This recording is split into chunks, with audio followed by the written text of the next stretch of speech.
السلام علیکم جی. یہ ایک 2000 ماڈل کی لینڈ کروزر ہے جو کہ 2020 ماڈل میں فیس لفٹ کی گئی لاہور کی ایک کمپنی کی طرف سے، اور انتہائی ناقص کام ہوا بھائی. آپ دیکھ رہے ہیں کہ پٹینے چڑھی ہوئی ہیں، جگہ جگہ زنگ لگا ہوا ہے. یہ زنگ پڑنے کی کیا وجہ ہے؟ یہ زنگ پڑنے کی وجہ یہ ہے کہ دروازے بھی دیکھیے سارے زنگ سے بھرے ہوئے ہیں.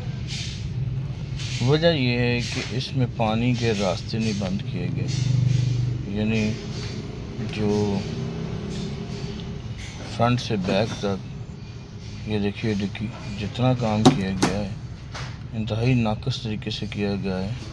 تکنیکی طور پہ انتہائی خراب کام کیا گیا.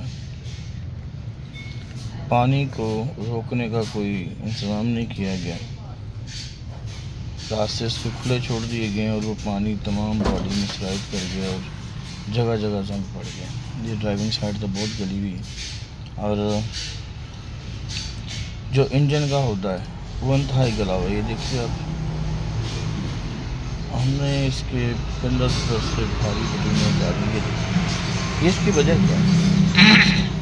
یہ جہاں پہ بونٹ کی پٹیاں فینڈر وغیرہ جہاں فکس ہوتے ہیں وہاں پہ پراپر پلیٹیں بنا کے نہیں لگائی گئیں، پٹیاں بنا کے نہیں لگائی گئیں.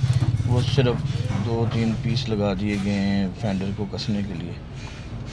پانی جاتا رہا ہے اندر، ٹکی میں بھی پانی جاتا رہا ہے اور ساری کھائی گئی. یہ اس کی طاقت ہی کوئی نہیں اندر اس کے اندر. اور آپ میڈیا پہ دیکھ لیں تو اتنا شور مچایا ہوا اس کمپنیوں نے، ان کمپنیوں نے، کہ کام بڑا معیاری کرتے ہیں. کچھ یہ 1 سال میں گاڑی کا یہ حال ہو گیا. اب یہ LC300 میں کنورٹ ہونے کے لیے ہمارے پاس آئی ہے. اس ساری گاڑی کو درست کیا جائے گا انشاءاللہ.